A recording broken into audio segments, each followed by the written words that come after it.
Imagine waking up one day and realizing your money made more money this year than you did working. That sounds fake, like one of those internet ads where a guy in sunglasses rented a Lamborghini for 6 minutes and now wants to teach you about wealth energy. But the weird part is, it's actually possible. Not quickly, not magically, and definitely not because a raccoon on TikTok told you to buy Squirrel crypto, but possible. What's up, everybody? Welcome back to Squirrel Away Savings, the channel where we talk about money in a way that hopefully makes sense and doesn't make you feel like you're trapped in a college economics lecture taught by a dying printer. Today we're talking about one of the most important concepts in personal finance, how much investing a certain amount every month can actually become over time. Because most people here invest consistently, but nobody explains what that really means in the long run. And honestly, the results get kind of ridiculous.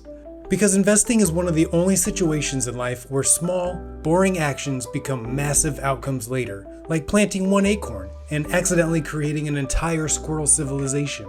Now, before we start, no, you do not need to be rich to invest. You do not need a financial degree, a stock market crystal ball, or a monocle.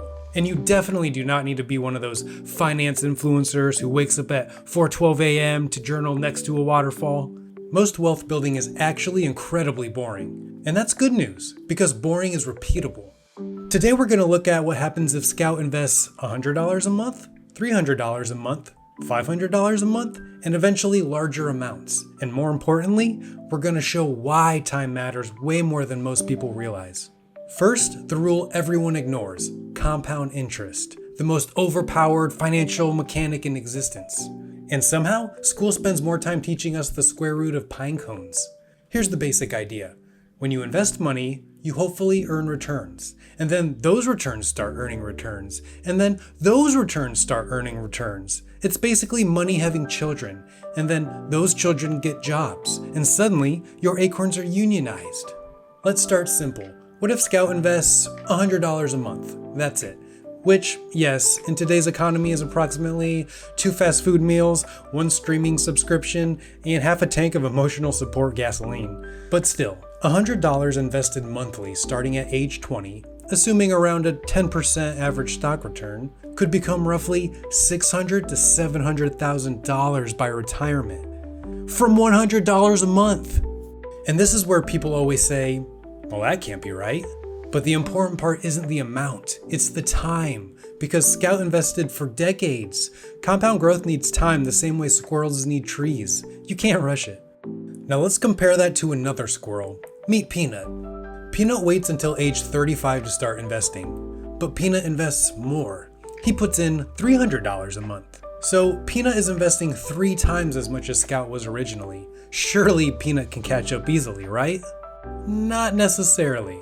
Because Scout had 15 extra years of compounding, and those early years matter way more than people realize. This is the part that breaks everyone's brain. The stock market rewards time more than effort, which sounds rude, honestly. So what about $500 a month? Now things start getting spicy.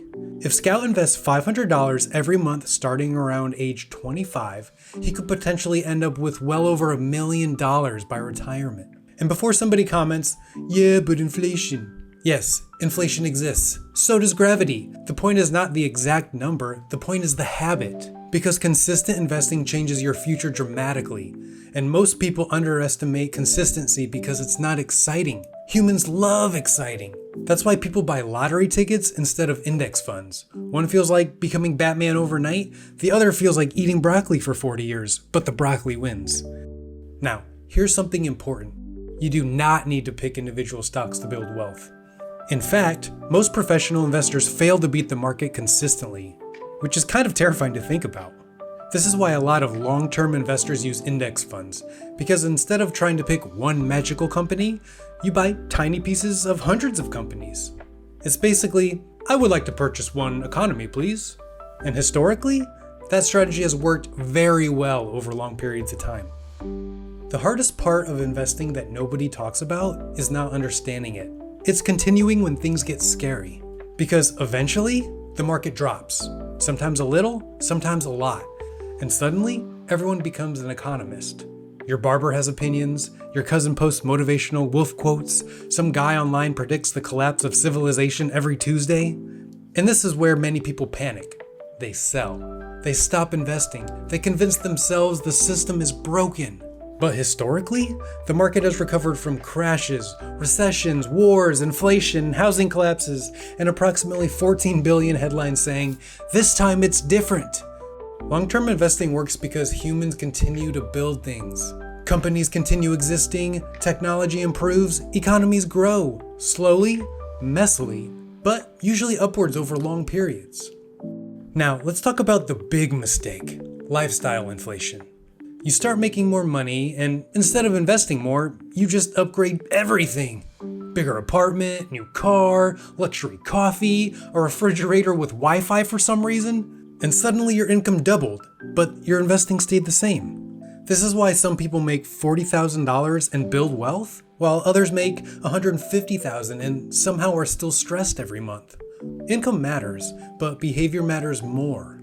So, how much should you invest? The honest answer? As much as you realistically can while still being a functional human being. If that's $50 a month, start there. 100? Awesome. 500? Great. The amount matters less than starting, staying consistent, and increasing contributions over time. Because investing is not about looking rich, it's about building freedom. And freedom usually grows quietly. One day, you wake up and your investments are doing real work. Not because you got lucky, but because years ago, you started planting acorns, tiny acorns, over and over and over again. And eventually, you built a forest. So, if you take one thing away from this video, do not underestimate small, consistent investing. People massively overestimate what they can do in 1 year and completely underestimate what they can do in 30. And honestly, that's kind of the entire game.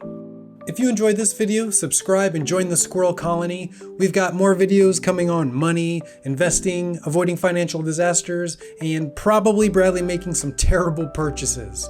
So thanks for watching Squirrel Away Savings, and remember, tiny acorns, massive future trees.